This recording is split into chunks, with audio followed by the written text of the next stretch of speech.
Ever pondered whether a simple bullet could turn the tables in a courtroom? In this video, we'll talk about this complex and kind of controversial topic. Hollow point bullets, known for their effectiveness in self-defense situations, expand upon impact, minimizing the risk to bystanders. Yet these same characteristics have sparked heated debates in legal circles.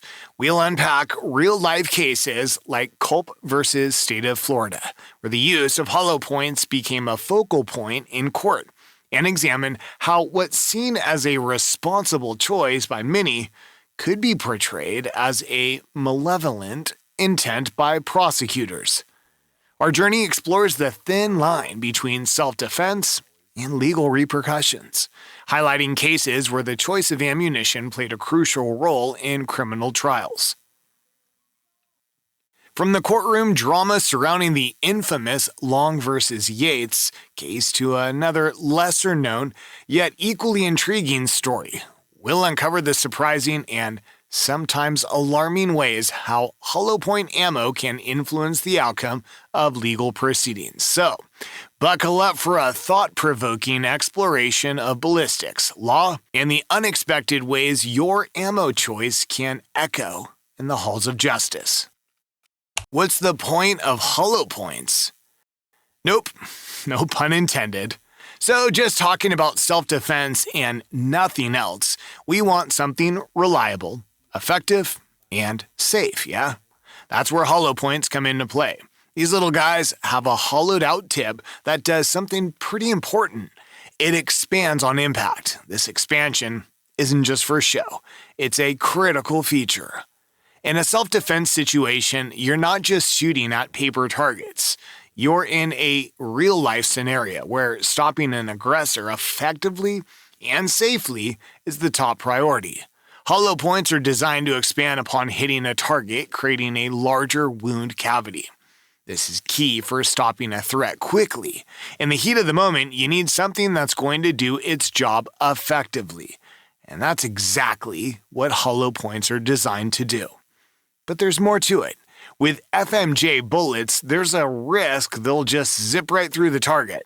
This isn't just about stopping power, it's also about safety.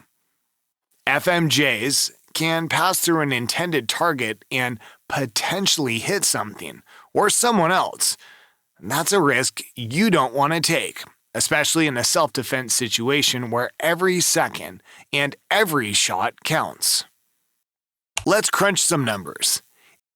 In an exhaustive ballistics test done by Lucky Gunner, which some of you have probably seen, they found that the Barnes 115 grain TAC XPD plus P outperforms all other hollow point ammo brands when fired from a Smith & Wesson M&P 9C with a 3.5-inch barrel. This Barnes bullet has a superb combination of power, precision, and punch, making it one of the best possible ammo choices for personal defense. In their ballistics gel test, Lucky Gunner found that this bullet averaged a penetration depth of 13.4 inches. That's right in the sweet spot of the FBI's recommended 12 to 18 inches. Why does that matter? It's deep enough to reach vital organs, but not so deep that it risks overpenetration and unintended damage. In a self-defense situation, that's crucial. But it's not just about how deep it goes, it's also about the impact. The TAC XPD expands like a champ, mushrooming from a .355-inch diameter to a whopping .70-inch. Creates a larger wound channel, making it more likely to hit something vital and stop an attacker in their tracks. As far as velocity, the Barnes 115 grain flies at an average of 1,043 feet per second out of a 3.5-inch Smith & Wesson M&P 9C. That's some serious speed, giving the bullet the oomph it needs to do its job effectively. And with a muzzle energy of 278 foot-pounds, it's packing a pretty hard punch that's hard to ignore considering it's from a 3.5-inch barrel. Now, why is this a better choice than your standard full metal jacket ammo? FMJ rounds are great for target practice. They're cheaper and don't expand. But in a real-world defense scenario, You want expansion. You certainly don't want too much penetration. Hollow points are designed to maximize damage to the target and minimize the risk of passing through and causing collateral harm. So on paper, at least as far as we knowledgeable gun folks are concerned, hollow points are the bee's knees when it comes to defensive handgun ammo. But left-leaning anti-gun attorneys, judges, and lay people in the jury box don't give two hoots about the practicality of hollow points. Should we use hollow points? People everywhere online ask a lot if using hollow points is something that could get them in trouble if they use it in their carry guns to defend their lives. So, no matter what you take away from this video or what you've heard about the legal side of things, and despite what I personally know, I still stand by using hollow points for self-defense. Basically, hollow point ammo is a bullet with a tip that's hollowed out, kind of like a deep bowl. This design makes the bullet expand when it hits something, creating bigger wound channels and making it really effective against targets without armor. And yeah, I know you're gonna ask, after doing my homework, I'm pretty impressed with federal HST ammo in all calibers. Not tied to them or anything, just really dig their stuff, and the gel tests online back it up as a top choice.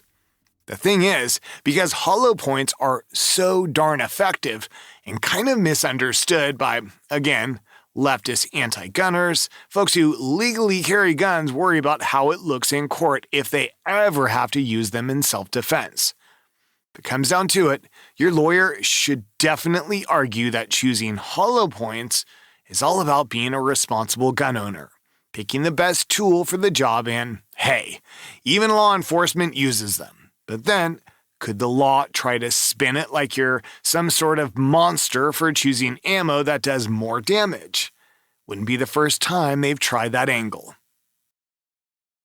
So here's some good news to start with. Most of the cases I've looked into aren't about the average Joe defending his home and ending up in trouble. They're usually more, complicated. Take, for example, the Culp versus State of Florida case. It's a classic Florida mix-up involving a guy named Culp, his ex, and a dude known to be a crack addict. Then there's Motorcycle Dad, part of this whole fiasco, who gets into a fight, fires some warning shots, and ends up with an attempted murder charge. Why? Well, because he used hollow points, which the other guys claimed were meant for killing. This whole thing becomes a big deal in court. In cases like these, it's all about the shooter's intent, letting jurors hear from someone not exactly an expert and potentially high on crack about hollow points wasn't fair, said the appeals court. This kind of sets a stage where if a legit expert said the same thing, it might be taken seriously. Then there's this other off-the-wall case, Long versus Yates. It's a real-life sitcom. David Long shoots his brother Ken over something as silly as chores while having a bit too much to drink. The catch? He used a hollow point bullet. In court, they start calling these cop killer bullets, and that really amps up the drama. The court actually sided with this, agreeing that hollow points are known as cop killer bullets. It's a bit wild to think how your bullet choice can create such a storm in court, especially when they start throwing around terms like cop killer. So there's a chance that in court, they could label your choice of using hollow points as using cop killer bullets. There's some history of this kind of talk in court backed up by experts in ballistics or even cops. But don't freak out over this. What's the big lesson here? Again, in those two cases we checked out, like Culp versus State of Florida and Long versus Yates, there's this common thread where they say hollow points are all about killing. But these cases were kind of sketchy to begin with. It seems like this hollow point talk usually pops up in cases about premeditated or attempted murder, where they need to prove you wanted to kill. Like, if David didn't mean to kill his brother, then why use cop killer bullets, right? But for most of us, we're more likely to be defending ourselves in our own homes or maybe out in public, which isn't what went down in the Culp versus Long cases. Both of those were about attacks in the so-called victim's home, which leans more towards attempted murder than self-defense. So if you're ever in a sticky situation where you gotta defend yourself, especially in someone else's house, you might want to skip the hollow points. How about rip ammo? You've heard of that stuff, right? It's this flashy, kind of over-the-top ammo. Rip, as in radically invasive projectile. Man, using that is like handing a prosecutor their dream case on a silver platter. Honestly, I wouldn't touch rip rounds even if they were as legendary as these Indian bullets from Who Framed Roger Rabbit. Just too much drama for the courtroom, they'd make you look real bad in front of a jury. The case of the rip bullets. You wouldn't believe it, but there was actually a court case involving rip ammo. Back in 2017, this guy named Bob Martinez decides to shoot his cousin with a DIY Tech 9. And guess what he loaded it with? Rip ammo. The kind that's all about putting someone down hard. He practically got his street smarts degree because he straight up tells the police it was self-defense and brags about his choice of ammo. Seems like he bought every word of Rip's tough guy marketing. But here's the twist. The ammo didn't work as well as he thought. His cousin survived the shooting. Martinez even admitted to the cops that he was aiming for a headshot. The money shot, as he called it. He sounded pretty frustrated that his cousin lived, thinking he could have gotten away with murder. If only the shot had done the job. Talk about being overconfident. In the end, Bob Martinez was found guilty of a bunch of stuff, including attempted manslaughter. Just goes to show, sometimes what you think is your smartest move can turn out to be your biggest mistake. Straight from the horse's mouth in the official court documents, Martinez fesses up to shooting Smith when he's getting grilled by the cops. At the trial, he's not shy about admitting he was all decked out in a bulletproof vest, toting a Ghost Tech 9 loaded with those rip rounds, which is supposed to pack a mean punch. But here's the kicker. Instead of popping in to say hi to Grandma in her house, he makes a beeline for the shed where his cousin and his cousin's girl were hanging out. And after he shoots Smith, he doesn't stick around to help or call 911 or anything. He just splits. Later on, he's pretty upfront with the cops, saying he wishes he'd done his cousin in for good. So, what do you think happened to Martinez? Yeah, you guessed it. Guilty as charged.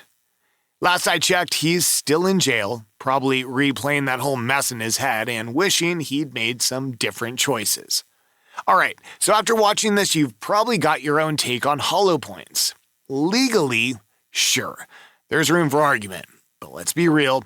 Openly admitting you tried to off someone isn't the smartest move if you're trying to dodge a prison sentence. When push comes to shove, I'm all about choosing what works best for keeping me safe. And I'll make sure my lawyer can break it down for a jury. You know, get them to see the irony that these so-called cop killer bullets are actually what the cops use, and they're less likely to hurt bystanders. And that wraps up this video. If it was helpful or entertaining, consider leaving a like, sharing, and subscribing if you haven't already. Click on that notification bell too for more of these videos. Thanks for watching, and stay safe out there.